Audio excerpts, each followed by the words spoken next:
Om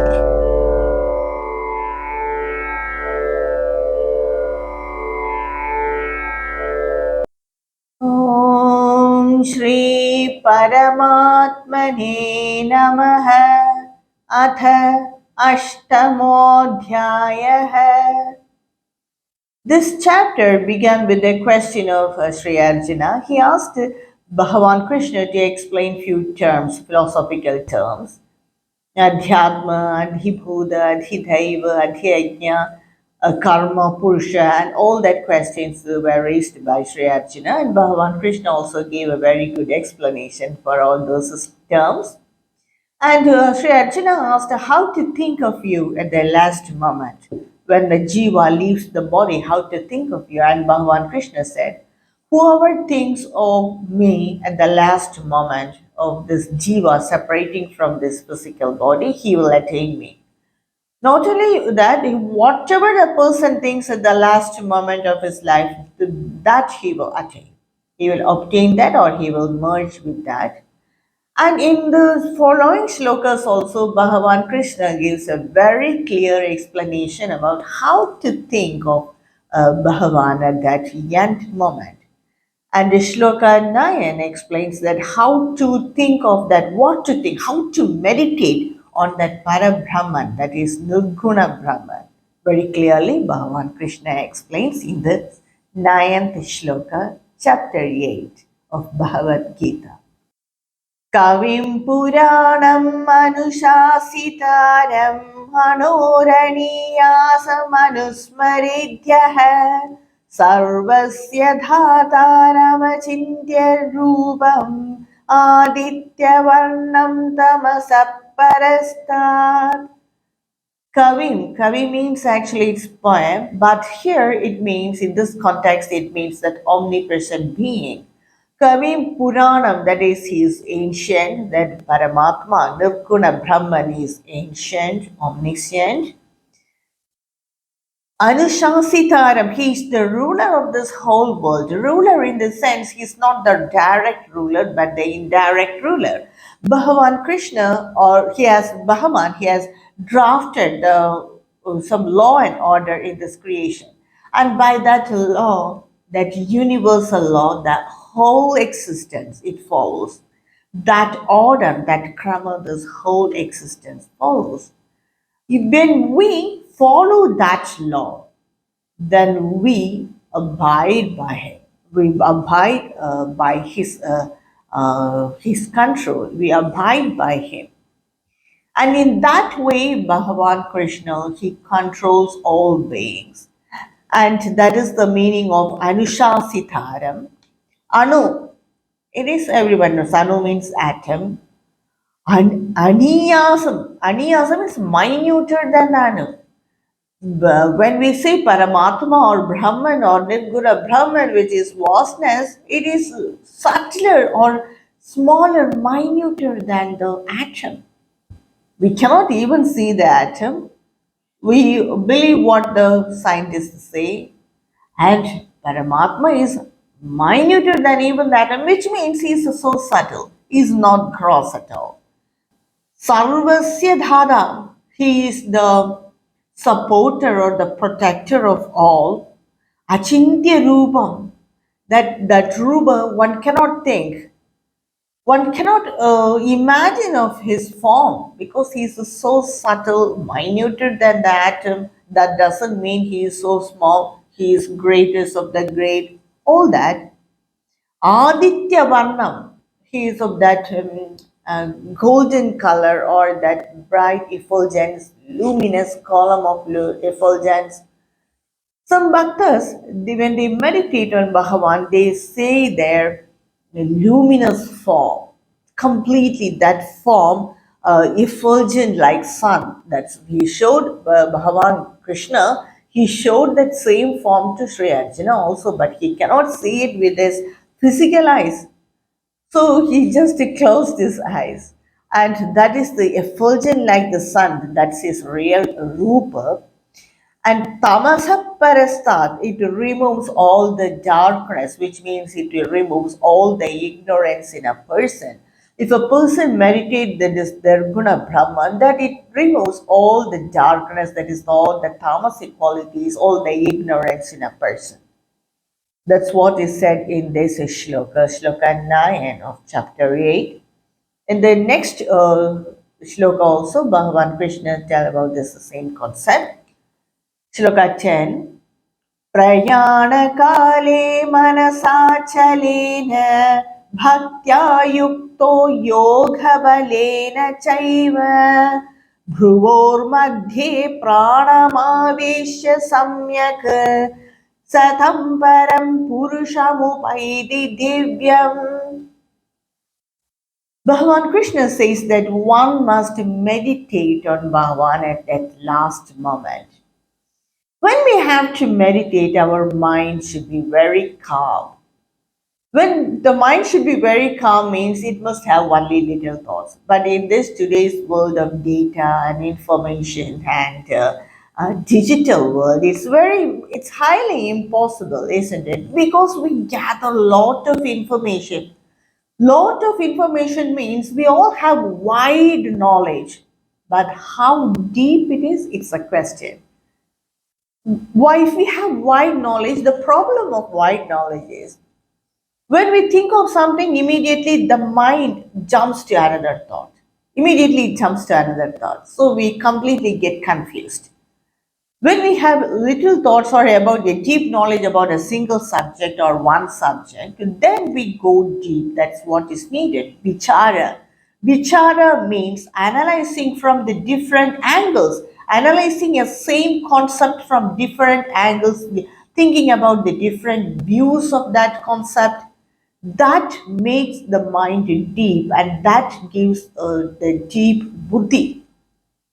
Vichara, only vichara sharpens the buddhi. Wide knowledge, we may have knowledge of many things, but how far it is deep is not known.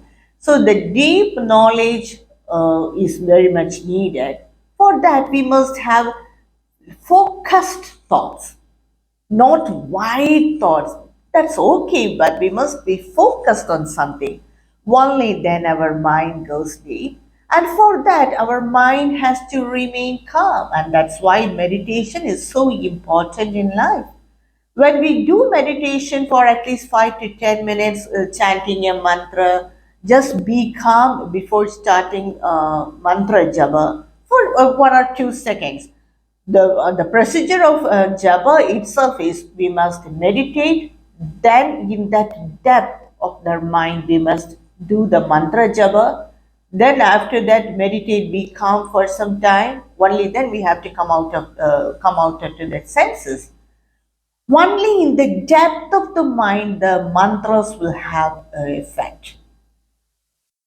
Many people they always chant mantra, but it's good, but it will be on the surface level. If the mantra has to give effect or transform us, then it should be repeated in the silence, the silence of the mind, not in external silence, the silence of the mind. So meditation, then chanting mantra, then meditation. This combination is perfect to make the mind calm. Only then we can transform ourselves from our impurities. And what is said in the Shastras is, when the end time comes, when the jiva is ready to go out of this physical body, what it does is, in the Sushma Sharira, it goes out of this physical body and just it discards this physical body.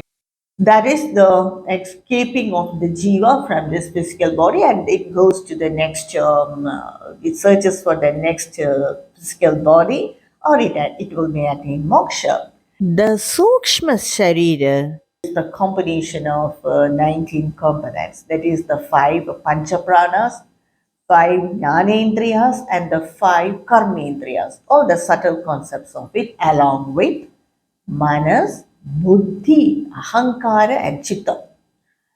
So, all these they are together known as the Sukshma Sharira. And the end time, what happens is the pranas, they pancha pranas, they play a very important role, and that too the udhana prana. The pancha pranas, the five pranas are prana, inhaling prana, apana, exhaling prana, samana, the prana that digests the food and circulates it in the body, and the dhyana, it's only for circulation, and udhana. The Udhana prana, it rests in the neck and the head region. And when we get that feeling of nausea, this it is because of this Udhana prana. When we have tears in our eyes, it's because of Udhana prana. When we sneeze, it's because of Udhana prana. And this Udhana prana, it plays the reverse effect of prana. So here the Udana Prana, while leaving that Jiva, leaving the body, it plays a very important role. The Sukshma Sharira, that is the mind, intellect, all that, and all the Jnanendriya, Karmendriyas, that is the subtle concept of the Jnanendriya, Karmendriyas, and all the other pranas. Under this leadership of this Udana Prana, it leaves, along with the Jiva, it leaves this physical body through any one of the nine dwaras, nine holes. That is through the two eyes, two ears, the two nostrils, mouth, seven diaries of, and the genital and excretory organs. Through any of these orifices, it leaves the body. According to the quality of the mind, it selects the dwara. That is, if a person is so tamasic in nature, then this combination under the leadership of Udhana Prana, it leaves the body through the lower orifices of the body. If the person is rajasic, then it will select some the center portion of the body or through the mouth or through the nostrils. But if the jiva is of highly sattvic in nature, then it selects the dwaras, the higher portion of the body, through the eyes or through the ears, etc.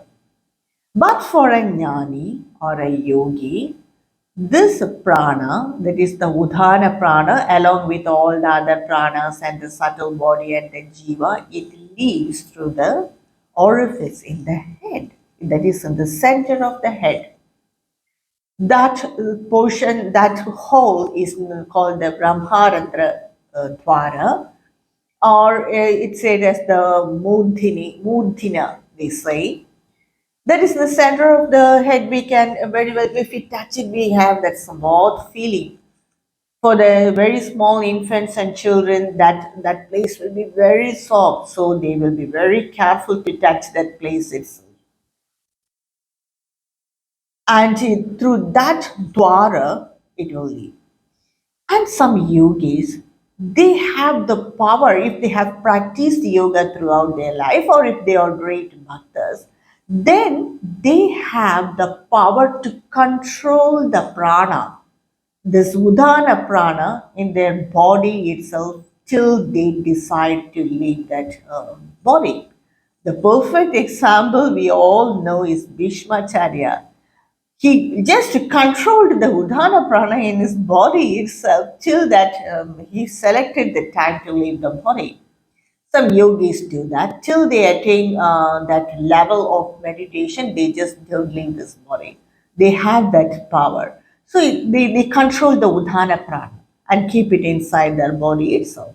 So they are the yogis or the great bhaktas. Then they leave the body through this mudhana dwara or the brahmaranda dwara. And that's what explained in the next few shlokas of Bhagavad Gita in this chapter. Let us see what Bhagavan Krishna say very deeply. He explains it deeply how the jnani leaves his body. He explains very deeply in the next few shlokas. Bhagavan Krishna says that is during the prayana kala, when the during that time when the jiva has decided to discard this physical body, manasa achalena, the mind should not move. That's why I said we have to practice that. or otherwise the mind always jumps as usual, because it has not, we have not molded the mind to remain calm, so it will move. So at the last time the mind has to remain calm, peaceful, without any movement. Manasa achalena, without any movement. Bhaktya yukto yoga balena. And how is it attained? How can that mind be very calm? By the power of bhakti or by yoga. That is, throughout the life he has to practice. Bruvor madhye, on the center of the eyebrows, that is the Ajna chakra. That at that point, pranamavesha samyak, one has to place the prana in that middle of the space between the two eyebrows. In that place, the yogi has to, or yogi or a bhakta has to keep that prana. How? By concentration. One has to direct the mind to bring the prana to this spot, to that Ajna chakra. That is the place between these two eyebrows. That's another very sensitive place, very important place. So that's a very important place, and one has to direct the prana by giving instruction to the mind, by full concentration, by meditation power. One has to bring the prana, it will be in the Sushumna Nadi that time, to bring that prana to this place. Satam param purushamupaidi divyam, then surely he will go and merge with Brahman. So the time of that journey, the yogi will know, all the others will know, may or may not know, but a bhakta or a yogi will know that time. So by the concentration of his mind, by the power of his bhakti, or by the power of his yoga, he will bring the life energies to the middle of that eyebrow, the space between the two eyebrows. He will place it all there in that place, and definitely he will go to the Parama Supreme Purusha. Again, also Bhagavan Krishna explains. यदक्षरं वेदविदो वदन्ति विशन्ति यत्यथयो वीतरागाः यदिच्छन्तो ब्रह्मचर्यं चरन्ति तत्ते पदं सङ्ग्रहेण प्रवक्ष्ये. Bhagavan Krishna, in this shloka, he is telling, Yad Aksharam, that Aksharam, that about that imperishable one, which the knowers of Veda, they say, I know, that imperishable one, which the knowers of Veda, they know, Vishanti yat yataya vidaragaha, the people who are free from attachment and the people who are ascetics or the sannyasis, they enter that imperishable one with the people who are self controlled, free from all desires, they enter. And desiring that imperishable one, which people follow the celibacy. The people follow celibacy to enter, desiring for that imperishable one. That I will tell you very briefly, Bhagavan Krishna is telling. So Bhagavan Krishna is telling that desiring that which people enter into celibacy to attain that, the people of the knowers of Veda, they know it, and the people who desiring that one imperishable one, they practice detachment towards life and everything. That about that imperishable one, about that Brahman, I will tell you in very briefly, Arjuna. Bhagavan Krishna is telling. Again, in the next shloka, Bhagavan Krishna says how the yogi should prepare for his journey. That is final journey from this body. Shloka 12 says, सर्वद्वाराणि संयम्य मनोहृदि निरुध्य च मूर्ध्यन्याधायात्मनः प्राणम् अस्थितो योगधारणम्. Bhagavan Krishna says, Sarvadvarani Sanyamya, that is controlling all the other orifices. How? By practice of concentration, yoga dharana, by concentration, one should control or close all the other orifices, that is, all the 9 orifices in the physical body of the jiva. Manohridi niruddhya. One should place the mind in the heart, center of the heart. That is, the center of the heart is not that physical heart, but it is that yogic, that heart and that subtle body. It's that the center of the body. One should keep the mind there. When one should keep the mind there means, what it means is the mind should be very calm. Then automatically the mind will sit in the center of the heart only. That's why when we say, I really mean it, we touch our heart and say, it is not the physical heart, it's that heart in that subtle body, in that anahata chakra. It sits there. It is the center place in the Sukshma Sharira. That is where the mind sits when it is very calm. So when the mind is calm, automatically it sits in the heart only, that place only, the center portion only.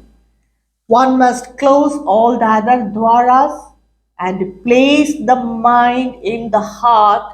How? All this by yoga dharana, by complete practice of concentration. That is that concentration that yogis will have. If they will just think thereof like that, and automatically the mind sits in the heart and all the orifices in this body will be closed. Then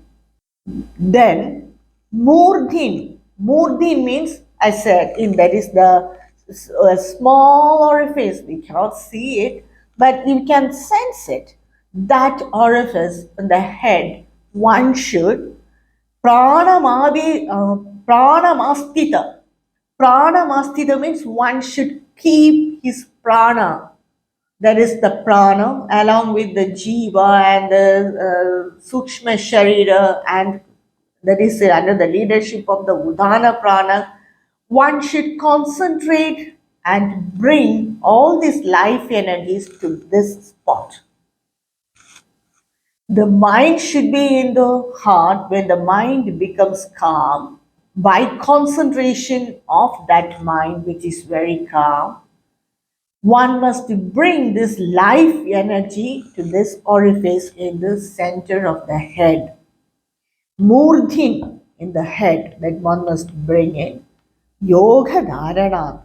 Astito yoga dharana, established by the practice of concentration. So the meaning of this shloka is, having closed all the gates, the mind in the heart, that is the mind fixed in the mind in the heart, one should fix their life energy in the center of the head, that is the mudhina, and one must be under complete concentration of the mind without any thoughts. The yogis and the great bhaktas, when they are so eager to leave this old body, they will practice this. Automatically, it comes to them. So it's a very important shloka. Bhagavan Krishna says how the yogi or a great bhaktas, they leave this physical body, discarding this physical body, how they go out of this body. These Navadwaras, through that only, that is the senses, they work. They are said as the Golaka. And the eyes are the Golaka for the sight sense of sight. The ears are the Golaka for the hearing sense. So when we close all these dwaras, automatically the senses will become weak and they will be very calm so that yogi can concentrate, they can bring the mind perfectly without any thoughts. So when the senses are controlled, the mind automatically becomes very calm and the whole orifice in the head that is known as the Brahmarandra Dwara, one has to keep that uh, all the life energies there, and then the Udana Prana will take the life, that is, take the Jiva out of this physical body, discarding this physical body. Then definitely that person leaves Brahma, merges with Brahman. Because that orifice in the head, it is called as the Brahmarandra Dwara, is the whole of Brahman. It is said as the whole of Brahman. That's why one should not touch that. It is so auspicious point in our body. Some people, out of anger, they just keep their hand and so very hardly they hit there. All these are unwanted things because that's a very special spot in our body. We have to respect it. It's an auspicious spot through which the life energy goes out of our body, then it merges in the infinity. Bhagavan Krishna again says, Om Ityekaksharam Brahma Vyaharan Mamanusmaran Yah Prayadi Tyajan Deham Sayadi Paramangadim. Bhagavan Krishna says that keeping this life energies in that Murdhina, that is in the Brahmarandra Dwara, and uttering the one syllable word Om, that is the Shabda Swarupa of Brahman. Brahman is that's all pervading, and that Shabda Rupa of Brahman is Om, that Pranava mantra. One should utter that mantra thinking of me, Mam Anusmaran, thinking of me. Here, Bhagavan, what Bhagavan Krishna says is thinking of me means not the form of, not only the form of Krishna, you can also think the form of Krishna, but what he means is that Nirguna Brahma, concept of Nirguna Brahman, which he explained in the Shloka 9. That's why he explained that Shloka 9 in that very clearly about the Nirguna Brahman. So, uttering that word Om and thinking of that abstract concept or the form of Nirguna or Sagana Brahman, Yap Prayadi, one who leaves, Tyaje Deham, discarding this old body, Sayadi Paramangading, definitely he attains that supreme goal. That is, he will merge in infinity, he will merge in Brahman. Bhagavan Krishna says that. So, uttering that one syllabled word Om and remembering Bhagavan, either Nirguna Brahman or Saguna Brahman, one who leaves this body, discarding this body, he attains that supreme goal. Ananya Chedah Satatam Yo Mam Smarati Nityashaha Tasyaham Sulabha Partha Nityayuktasya Yoginaha. Ananya Chetha Satatam, always not thinking about anything, always meditating on Bhagavan. A person who meditates or chants japa or practices meditation without any other thought. Yo mam smarati nitya chaka, one who practices like this daily. Tasyaham sulabha, very easily. That is when the time of that last journey, when the physical body separates the is separated from the sukshma sharira. That action is done by the udhana prana. So it will separate the physical body from the subtle body. That time, when we have any other thought, or when we are such an egoistic person, or when we have so many desires, then that separation will not be very comfortable. But a person who constantly remembers Bhagavan, or constantly practices meditation, or who is a great bhakta, then for them that separation will be very easily done by the Udhana Prana. Tasyaham sulabha nitya yuktasya yoginaha. That person was always connected with me by through meditation or bhakti or by chanting mantras. Then for them, separation is very easy.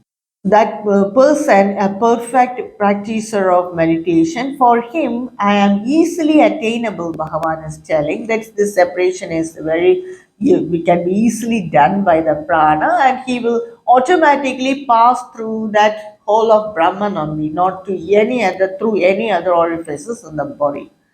Because if we pass through any other orifices in the body, that is through the Navadwaras, then we will not reach that level of existence, and we will take birth immediately. So, depending upon the quality of mind, we get the rebirth.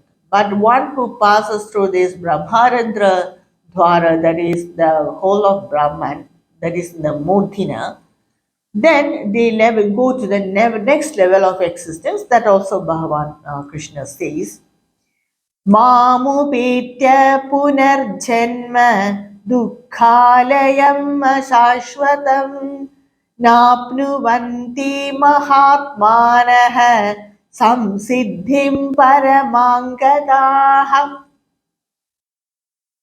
One who leaves this body thinking of me alone, Mamupetya, having attained me, Punarjanma, that is the rebirth, which is Dukkhalayam, which is full of miseries, Ashashvatam, that is not Shashvata, not eternal, that is temporary. This rebirth, which is full of worries, miseries, pain, physical, mental agonies, that rebirth, which is also temporary, Napnuvanti Mahatmanaha. They na apnuvanti. He will not get. He will not get that rebirth. A person who constantly meditates on me, or who is a great bhakta of me, at the last moment when he think of me alone, that is Bhagavan Krishna alone, either the Saguna Brahma, his form, or his Nirguna Brahma Swarupa, just like what is explained in the ninth shloka. When you think like that, automatically the prana will go to the mudhina, that is the brahmarandra hole. Then everything will be perfect. Then he will pass go through that hole in the head. Then he will attain me. Then he will not attain rebirth also. There is no rebirth for that person. Samsiddhim parangata, that he will go to perfection, to the highest state. That is, he will merge with Brahman. This Bhagavan Krishna says. And then the next shloka also he says about this same concept. Abrahma bhuvana logaha punaravartinorjuna mamupitya tu kaunteya punarjanma na vidyate. That is Abrahma bhuvana logaha, up to the world of Brahma. So up to the world of Brahma, if anyone reach, punaravartina, that is, he will return to this world and take rebirth.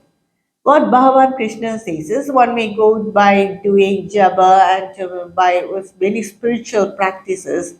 If they have done a lot of good karmas, then they will go to the higher level of existence. They will not be immediately born in this world. So they will go to that different lokas, up to the loka of Brahma, that is Lord Brahma, up to that loka, that is from where all this creation came from, up to that level of consciousness, if a person reach, there is rebirth for them. How? Mamupetya punarjanmana vidyade. If they attain me, Arjuna, then there is no rebirth for them. But for the person till that loka, including the Brahma loka, that level of consciousness, where that all the creation came from, even if a person reached there, that is punarjanma for him. If not, he attains krama mukti from that loka. A person can go to any loka. If they worship the finite form of Bhagavan, then they go to that loka. If they have done a lot of punya karmas, then they go to that loka, up to the loka of Brahma. What is explained here by Bhagavan Krishna is even a person reach that higher lokas, if they do not strive to merge their individuality with that universal concept, then they will take rebirth. But they will come to this loka, but they will not suffer, or they will not suffer by mentally or physically. They reach this world, will be born in a very good families or in the family of yogis or anything like that. Then from there they strive for this jnana. So anyway, this jnana has to be attained. Only then we can merge our individual consciousness with the universal consciousness. It is so simple as that. Until we merge it, if we have ego, and if we practice all the good karmas and if we are the great bhaktas of Saguna Brahman, still we hold that ego, isn't it?